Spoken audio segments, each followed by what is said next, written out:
எல்லாருக்கும் இனிய தமிழ் புத்தாண்டு நல்வாழ்த்துக்கள்.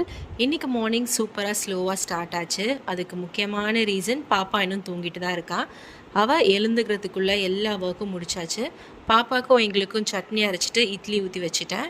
நேற்று நைட்டே ஸ்டவ் க்ளீன் பண்ணலான்னு பார்த்தேன், டைம் இல்லை.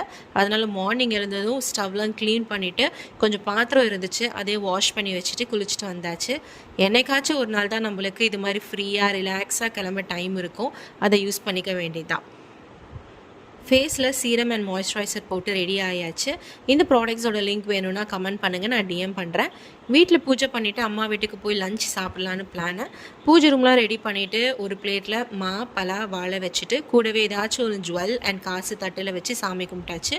இது மோஸ்ட்டாக நைட்டே வச்சுட்டு மார்னிங் எழுந்து அதை பார்ப்பாங்க. பட் எனக்கு நைட் சுத்தமாக டைமே இல்லை, அதனால் மார்னிங் வச்சு கும்பிட்டாச்சு.